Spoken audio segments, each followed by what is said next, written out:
to all of you defenders of the faith. Welcome back to the Crossbow Catechist, a channel devoted to Catholic apologetics, Christian rhetoric, discourse, and debate. I'm your host, The Archer. I had an idea for a topic to discuss on today's video when last night I received an interesting email from one of our viewers and thought it deserved a little special attention. The email reads as follows. Dear Archer, my name is Leanne. I'm 41 years old from Twin Falls, Idaho. I work at a local restaurant and one of my co-workers is a self-proclaimed atheist. He's a pleasant young boy in his early 20s and very likable. I asked him one night why he doesn't believe in God. He said, because there's zero evidence for God. Why should I believe something with no evidence? I'm not Catholic, but I am Christian. I'd like to try and talk to this boy about God, but I'm afraid I won't know what to say. I mean, I could quote some Bible passages, but if he doesn't believe in God, I doubt Bible verses will do much good. I looked up some of the classical arguments for God's existence, but those seem a bit too long-winded and metaphysical. I doubt I have the time for something like that at work. What should I do? Well, Leanne, thank you for the email, and yes, yours is a situation that thousands of Christians find themselves in every day. Your question is the primary reason for this channel. The quote-unquote demand for evidence is without doubt the absolute favorite retort of most non-believers. And of course, the Catechism gives numerous strategies for such a dialogue, and I'm sure in time we'll discuss almost all of them as this channel continues to grow and mature. Your email has inspired me to discuss what I would call the golden rule of apologetics. And it goes something like this. Don't ever allow the non-believer to set the parameters of the conversation. This is the quickest way to lose a verbal interaction with an atheist. When a typical atheist says something like, there's no evidence for God, or give me some proof of God's existence, you may be inclined to think, well, that sounds innocent enough, but it's not. Clearly, it's a trap, even if they're not aware that they're setting a trap. If you fall for this stunt, the atheist will lean back, kick his feet up, and watch you dance as he pulls your strings like a marionette. If I've seen it once, I've seen it 1,000 times. Because without you even knowing it, the atheist has positioned himself as the sole mediator of any proof you happen to offer up. He has established himself as judge and jury, evaluating any evidence you happen to present.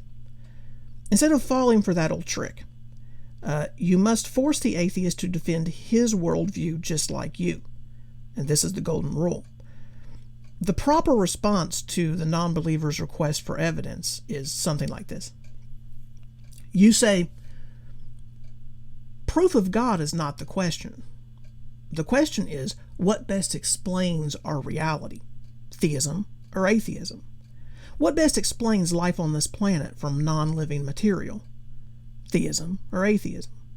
What best explains the finely ordered studyable patterns that fill the universe, theism or atheism?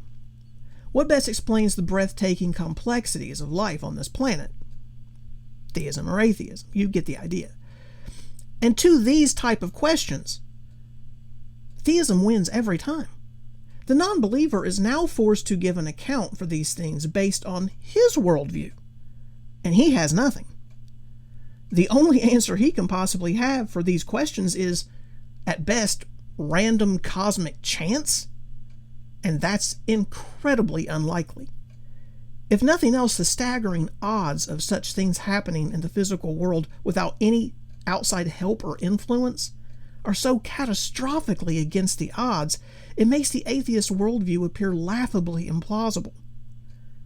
But in general, it is usually best at this point in the conversation to put the intelligence and design patterns behind life in an organized cosmos into an analogy.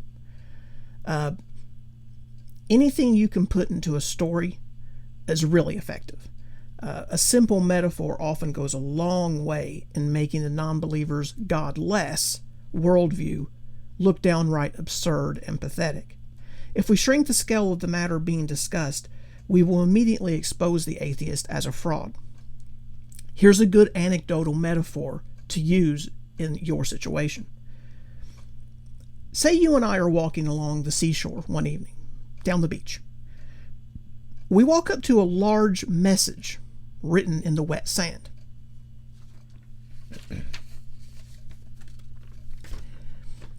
The message reads, "Tom Brady is the greatest quarterback of all time. He's the GOAT. 7-time Super Bowl champion. New England Patriots rule! Exclamation point, exclamation point. TB12 forever." After reading this message, the following conversation ensues between us. I say, "Wow. Well, I guess someone around here loves Tom Brady, huh?" You reply, "What do you mean? How do you know somebody loves Tom Brady?" And I say, "Well, the message in the sand here. Someone's a big Tom Brady fan." And you say, "How do you know someone wrote that? There's no one claiming to have wrote it." I respond, "Well, that's silly. Of course someone wrote it." And then you follow up with, "Well, where's your proof that there's a person that wrote this? Where's your evidence that someone wrote this message? Maybe it just appeared here naturally through random, unguided factors of the physical environment, like seaweed or broken seashells." I respond, "No. The only evidence I need that someone wrote this message is the message itself." And why? Because it's lined with intelligence. The odds of it appearing there naturally without any intelligence behind it are stupid beyond belief. And it would be, wouldn't it? It would be true. The atheist would look like the world's biggest fool, claiming that the message appeared there naturally simply because the author of the message is no longer standing in the exact same spot. That would be outrageously stupid. But it is the exact same argument the atheist is making about the universe and life on this planet. Now, the best part about using an analogy like this one is, and I've used it several times to great effect myself, is no matter what the atheist says back, let's say he barks, "That's still not proof for God," all you have to say is, "I don't need proof that someone wrote the message in the sand. The only proof I need is the message itself." The person that must provide proof is you, because the odds of the message appearing there randomly without intelligence behind it is so devastatingly against the odds, it makes you look dumb.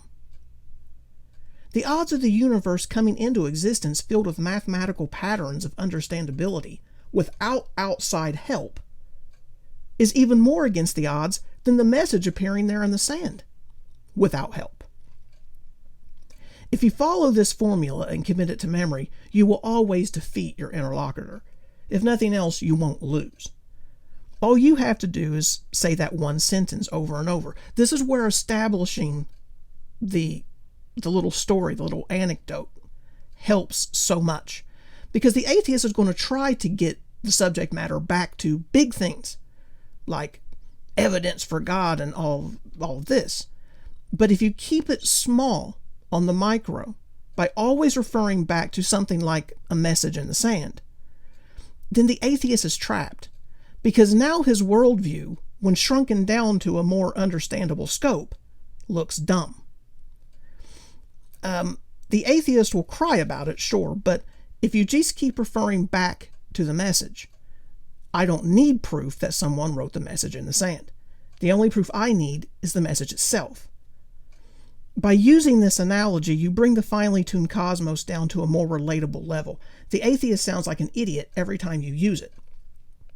And this is the point. Remember, as an apologist, you're not trying necessarily to convert the non-believer.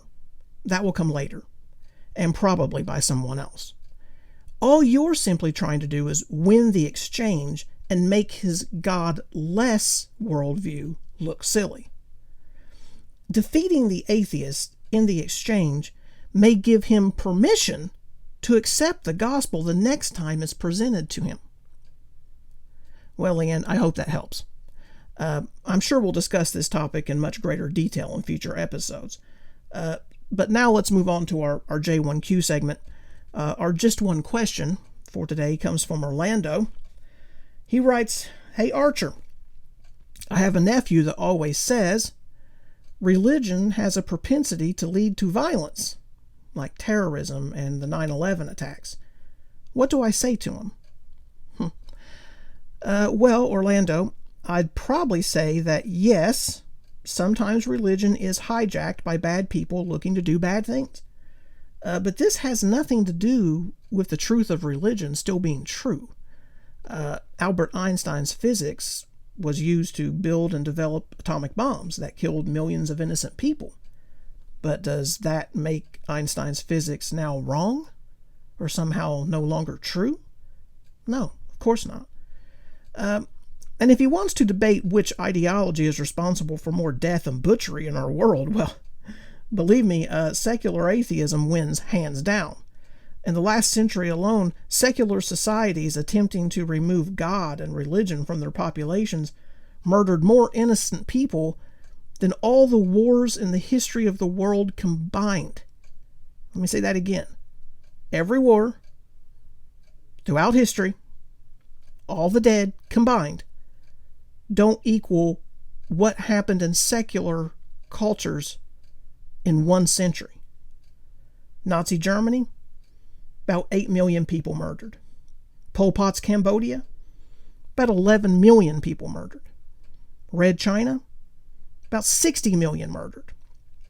Soviet Russia, close to 70 million. And who knows how many have been murdered in North Korea in the last 80 years. Another culture that, bans religion, church, Bibles, or public worship of any kind, except to their own human leaders.